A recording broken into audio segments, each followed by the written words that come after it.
Hello ladies and gentlemen, and welcome to a new episode of EVE Echoes. Tonight on the show we're going to announce the lucky winners of the previous community question of the week, which was what would you like to see in terms of PvE content updates in the near future? And we've got our two winners. We're gonna cut straight to the chase because I know you guys are pretty much anxious to see who won. So just a reminder that we got two Omega Combo prizes for two randomly picked winners using random.org, and we've got the first winner, and it's Christian Tyberg with the comment, definitely want PvE that doesn't force me to low sec to get the best missions for when probing goes live. That's a nice one, by the way. If you guys don't know, the developers actually teased the scanner and the exploration systems being introduced at some point in the near future, and it will basically provide the pilots with the ability to scan hidden stuff in space, and of course a probing of people as well. And just to make things interesting, or at least a fair play, in EVE Online we don't have this mechanism, but they actually said they will implement something similar. It's going to be a warning whenever a pilot will be probed using the scanner probes. He will receive a warning while he's being tracked down, so he will be able to get the fuck out. But you know, us casual players that tend to do the dishes while sitting 100 kilometers away from a mission beacon and blapping the NPCs will probably not see that that warning, and we're gonna be toast. So, congratulations Christian Tyberg. Let's take a look at our second winner of today, and is Southern Ranger with the comment, they need to make anomalies worth it again and make special anomalies more common. The encounter missions shouldn't just add tank, they should be more interactive. Nice video, this was necessary, thank you. Now, I would agree with the anomalies being worthwhile.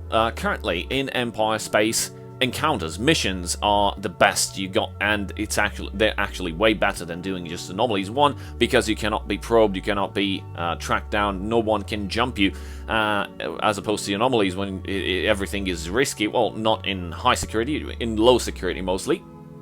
But the rewards are actually better than the anomalies themselves in high and low sec. In null sec, well, you know, players live in nullsec as well. They don't have the encounter system there, and the anomalies there, actually, the anomalies are the only way of generating PvE ISK. The anomalies and special anomalies, which is the Inquisitor, the Scout, and the Dead Spaces. But that's pretty much it. So, in terms of worthwhile, I think there's an issue here. Not actually an issue, but mostly like a game mechanic. So in nullsec, if you get like a system with a very lower security status, which is -1.0, that the NPCs inside that system will have the biggest bounties compared to a nullsec security system that has -0.5, for example, or -0.0 or -0.1. Those and the NPCs in those systems will have bounties reduced because it's a higher security system. So I think that's what he's trying to say right here. But yeah, the bounties on the NPCs and the anomalies, at least in nullsec anomalies, could definitely use like a buff just to make it more worthwhile doing that. Because, you know, if you're sitting in nullsec and you do higher level anomalies, you'll do them in a fleet, and the rewards, the bounties get split, and you get pretty much a low rate of ISK per hour. Whereas sitting in highsec, just doing encounters, one encounter per 10 minutes, especially the hard ones, which give you 1.5 million in rewards, those are worthwhile right now. So, I don't know. And just to touch on the extra tank, we know what's going on with the NPCs after the NPC update, and they're big, bad, and strong, and it takes forever to take them down, especially if there's multitude of waves. But that might get fixed. We'll get soon into the patch updates and what exactly has changed in the game, because today was the Indomitable expansion launched. It's on the live server, and they should be more interactive. Well, I agree, but I think the interactiveness might be coming, I don't know, maybe with exploration, maybe with escalations, I have no idea, but yeah, it's something that should be added, like, don't fall asleep while doing encounters and anomalies. That's what I'm trying to stay awake doing them, because, yeah, they're pretty much boring. Regarding special anomalies, making anomalies more common, I would disagree on this part, Mr. Saturn Ranger, and why is that? Well, let's take, for example, the storyline missions and the storyline modules. They've been farmed to the extreme, and the value of those items are pretty much crap. They have been run to the ground, and the prices are lower than some actual Mark 7-ish items, which is kind of dumb, because the storyline items are way better than the Mark ones. So, that's not good, and if you do the special anomalies to be more common, you turn those rare and extremely rare and unique items into not so unique and not so rare items, and the prices are going to drop, and then nobody's going to, I don't know, care if he loses like something which is full death space, because it's going to be so cheap it can easily be replaced. So I think the maintaining the scarcity of these is a good thing. So, congratulations, Southern Ranger and Christian Tieback. Congratulations, congratulations. You just won one Omega combo each. Please leave a comment below with your in-game name and your character ID so I can pass that down to the people responsible handing over the prizes. Thank you all for participating. Stay tuned until the end of the video, because we will be launching the next community question of the week. But until then, let's get into our main subject for today, which is the Indomitable expansion. So let's get straight to the point, and we're going to tackle the most important things. So we've got the Corporation Citadel, players can anchor Corporation, blah blah blah. We have one indication that the bonuses, there will be some bonuses. The planting of the Citadel and you getting sovereignty on the map, planting the flag on the moon, is not going to be just that. It'll be coming in waves, but we do get some bonuses off the Citadel for starters, and it's going to be plus 5% in engineering, reverse engineering success rate, and plus 1% in material manufacturing efficiency. Those are the only bonuses, but hey, it's better than nothing, right? Alliance management mechanic, adding a max limit of 30 corporations per alliance. This will actually consolidate some of the spread out alliances that needed to create doubles and triples just to keep the people together. Now they will no longer be forced to do that. Basically, they'll be able to unite and be more compact under one banner, of course. Increased number of customer corporation positions, blah blah blah. Fleet feature. This is actually very, very good. So the fleet has been increased from 10 members to 51 members, and it's basically the FC, the fleet commander, and we've got 5 squads of 10 pilots per each squad. And this is actually a huge step in fleet warfare. Why? Because it was very difficult to coordinate like 200 players, each sitting in a 10-man fleet. That was horrible. So we're working towards it, and they actually proved this can be done, and I think they're going to be providing us with many, many more upgrades in terms of fleet warfare in the near future. But for now, we have a bigger fleet, and we also got the fleet focus fire and go as a fleet. If you remember, you would be unable to warp with your fleet like as a whole, because if some ships were slower, the faster ships would have warped faster in advance, and even though you selected warp fleet. So now every ship warp speed gets dumbed down to the slowest ship inside the fleet, and everyone warps together like a pack. Yay! Added fleet loot log. This is actually very good, as somebody can actually keep track of who's looting what. One thing that I'm not happy about, added the option in personal settings, allowing the game to automatically reject all fleet invitations. Now, I've been using this, me and a bunch of other people, hunting bots, hunting PvE bots. Of course, bots upgraded their scripts in rejecting the fleet invites, but I still managed to catch a lot of bots that were not upgraded, and this is basically the only way that I could catch them. Well, until exploration is being introduced and we can basically just scan them down. But until then, fleet invite. If this is introduced, actually this was introduced today, no more this thing. So most of the bots probably in the bot farms already got this tick inside their options, so just to ignore fleet invites, so we will be unable to hunt them down anymore. New features. One of the important features is an event for new pilots to help catch up with their friends. Newer pilots will be allowed to gain a lot of skill points for a month of Omega Combo. You just have to buy the Omega Combo and you get to participate inside the event, the catching up event. We'll be looking at it in a minute when we go into the game, and we'll explain how it works. New statistics were included, sovereignty and destroyed ship info added to star map. Really happy about this, but we're going to see soon that something is buggy there, and hopefully it will be addressed soon enough. Players with criminal time and blah blah blah. HP and DPS cap adjusted for Corporation Citadel, so they received a buff. So now they have bigger HP in the test server. When the public test server was conducted, the Citadels turned out to have too low HP, and they were kind of poopy. Some group module effects only affect squad members now. So I think, I'm not entirely sure, but some of the modules that, like for example the shield fleet modules or the armor links, now only work with squad members, like squad boosters and fleet boosters and so on. It's going to be interesting to see what kind of new doctrines the fleet commanders will find. Mining belt will despawn 15 minutes after the mineral volume drops below 30%. Ooh, stacked items can now fit into contracts as long as the total amount can fit.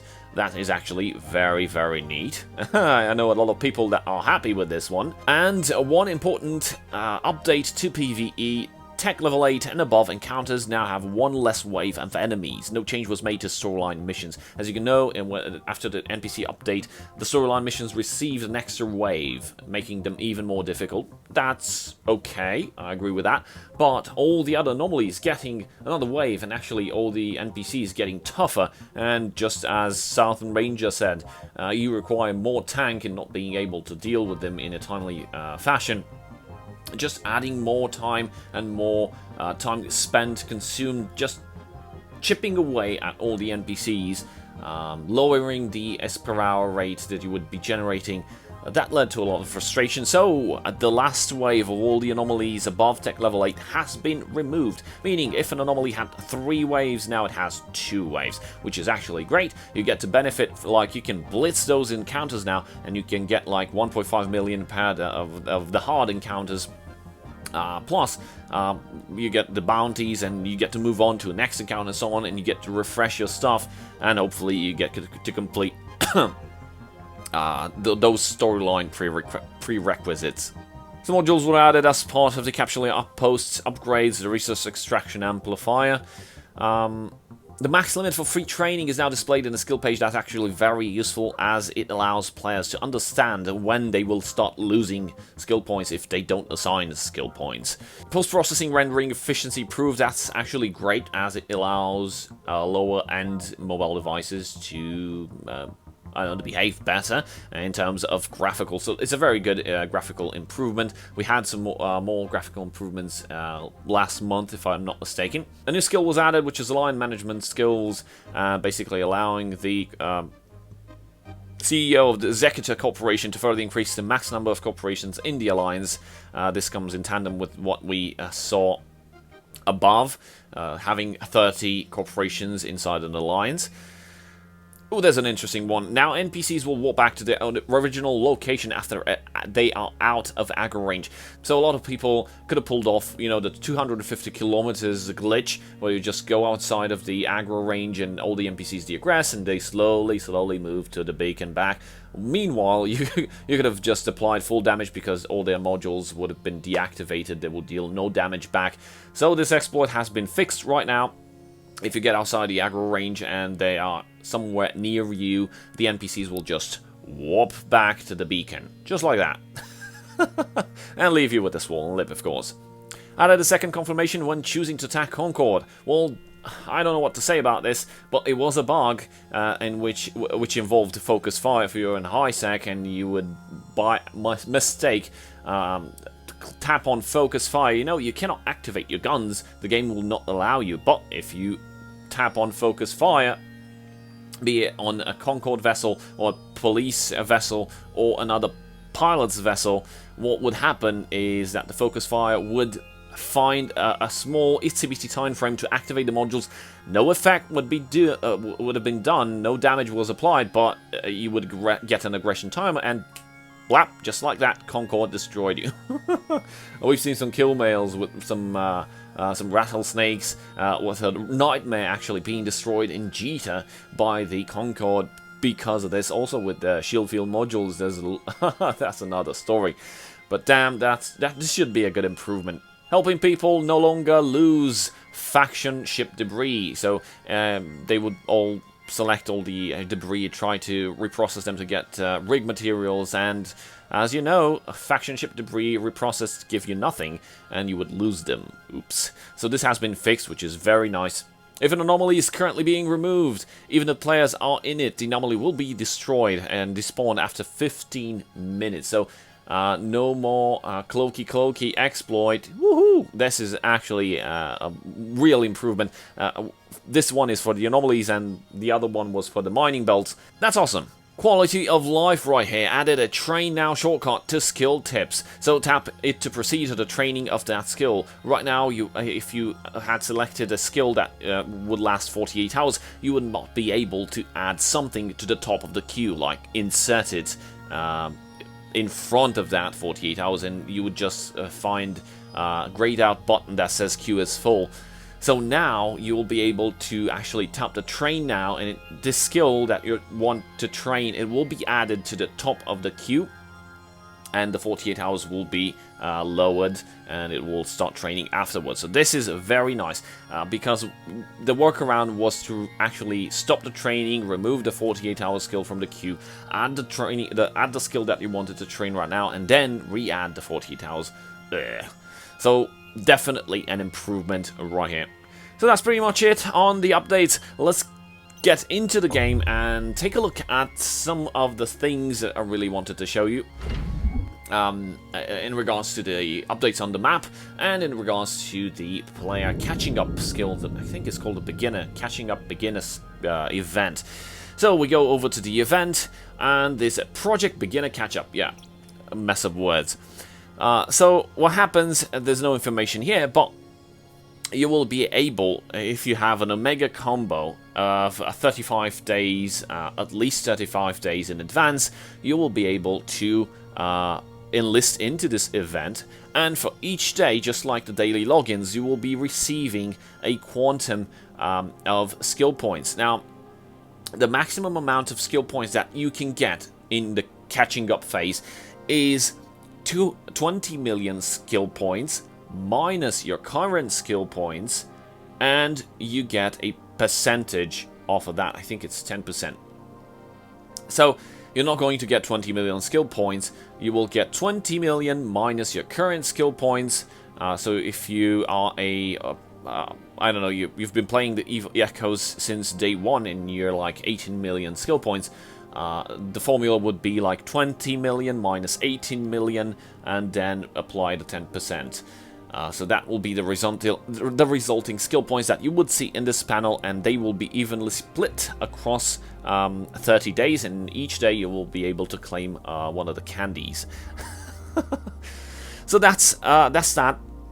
Again, Players that joined recently will have a huge advantage in catching up. Players that are playing since day one and didn't have, I don't know, the money or the need to buy the neural chips will be able to get some catching up as well. I got some catching up as well. I don't know why, because I've been playing since day one. And it seems like it's almost 500,000 skill points. I don't know, it's free skill points, I'll take them.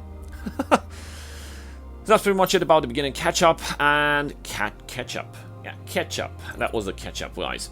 Let's get over to the map. Now, as you guys know, we've already showcased the map when we did the test server evaluation in the public test server back in December, and right now, this is really, really awesome. The regions have been removed, like the region maps. You had to switch over to region, from region to region, just to open up the system inside there. Now you don't need to do that anymore. You just scroll and you just zoom. So I just want to get here. I'll tap on Great Wildlands, and there you have it. I can see all the systems. I do not need to switch over to regions, and now I can see actually every region, how it ties to all the other regions. As you can see, the Great Wildlands ties into Derelict, and just by clicking the Derelict, come on, where is it? Well, there's still some bugs here and there. Be sure to report them. We've got the filters, we've got the new filters that were teased in the test server, and that's the sovereignty info. But we have 2 additional filters. These are kind of bugged right now. So it was promised in the patch notes that we would get this ship destroyed filters, and it will show us on the map wherever people have been fighting, or if we're about to go, I don't know, let's say travel to some specific system, we should be able to identify if, I don't know, there was a gate camp down the road, or our destination system might be camped, because a lot of players have died in the last hour there. Now the problem is we got 2 filters of escape pods destroyed, which are bad. Now, ship destroyed is actually useful because people, lose ships. Pod destroyed, well, people usually escape with pods. That's the purpose of the pod. Sure, they get destroyed every now and then, but I could understand having 1 filter for pods and 1 filter for destroyed ships. But having 2 filter for destroyed pods, that's... oh boy. But I really hope this is just a label bug, meaning that the description right here is bugged and the actual functionality is in there, like it shows ship destroyed, but I don't know which one of them shows ship destroyed. Is it the one with the last hour, or is it the one with the last 24 hours? This should be clarified by the devs soon. I think they already know about the issue because a lot of people have been reporting it, including myself. There's one more thing that I'd like to touch on this specific kind of thing. So let's switch over to the escape pods destroyed. So you can see in the Citadel, the Forge, and the Geminate, we get some changes, but I think it's in the last 24 hours. I don't know if this is pods or ships again, but the thing that really grinds my gears is the fact that I can see the red dot, and I know activity was there, and I know people have been fighting, people have been dying. Ships exploding, Michael Bay kind of thing. If we zoom in, apparently all the deaths happened inside this pipe system. So just a quick zoom out says the entire region, which is okay because you need to see it on a bigger scale. So and you just zoom in, and then it starts showing on the systems. But the problem is, let me select that system. Do you see anything? Me neither. How many players have been destroyed? How many ships have been lost? There's no indication. The thing that definitely this feature lacks, and it would make it the perfect map feature. Believe me, you would know in advance when stuff happened, why you should not go there. Duh.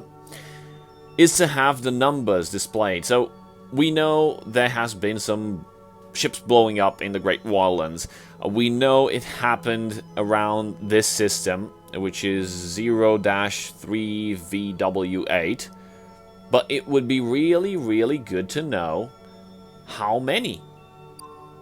How many ships were destroyed? This is the only thing that really prevents this feature from being perfect. And hopefully this will be addressed soon, either in a patch or maybe next week after downtime. We really need those numbers. Please, developers, add those numbers. Make the map great. Make the map great and make us happy about having an excellent feature implemented. Because we need those. The game is not bad. I'm not trying to be an asshole here.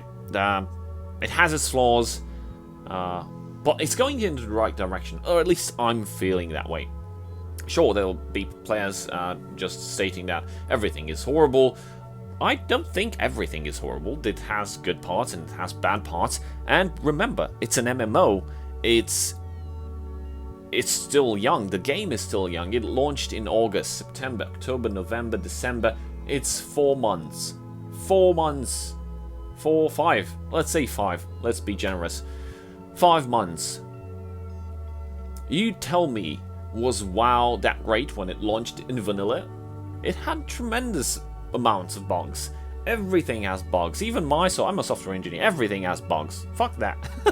But I fixed them, and they fixed them too. And they actually prove that they're willing to fix and actually willing to listen to the player base and provide closure or fixes to the players' feedback, or according to players' feedback. They really take what we say into consideration, of course, filtered, because not all feedback is good feedback. Some people are just toxic. Be a tad more generous, and I think NetEase kind of deserves a bit the benefit of the doubt. Sure, there's some sketchy mechanisms, we know, with the skins and with the stuff, but hey, there's microtransactions. It's a studio that's trying to earn money so it can keep the game alive, so it can keep the studio alive. I'm not trying to defend anything here, but everyone has its own business practices. But what I'm interested is how they interact with the player base and giving us features, even if they're delayed, even if they're not fully functional. They are aiming to provide content. If this game was about to die, or if this game was actually of no importance to the developers as in regards to their interaction with the community, we wouldn't have so many patches, so many expansions, so many bug fixes. Take a few steps back, try to analyze, try to see the big picture, and form your own opinion. I, for mine, I'm not being endorsed by anyone. I just have the title of official content creator because I'm putting constantly EVE Echoes content, but that doesn't give me any special statute or anything. I don't get anything out of it. I don't get like extra skill points or special something. Yeah, I do have access to a test server, but it's deserted. There's no one there. Can't even do stuff. Just can look at items. Can look at some ships. That's pretty much it.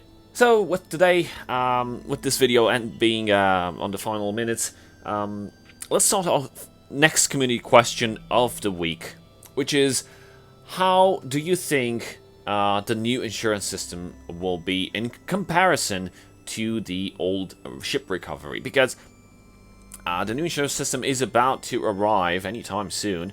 It's going to replace the old ship recovery system. How do you think this will be beneficial? We've already talked about this, but I really want to hear your opinion on it. Do you think maybe it deserves some more tweaks, or maybe some more improvements, or maybe it's too good? Let's nerf it. Whatever. You analyze, you go read some blogs. I'll try to put some links below in the description. Form your opinion, and I'd really like to hear it. So that's pretty much it for today. Thank you guys for watching. A very big shout out to my channel supporters. I'll see you guys next time. Cheers.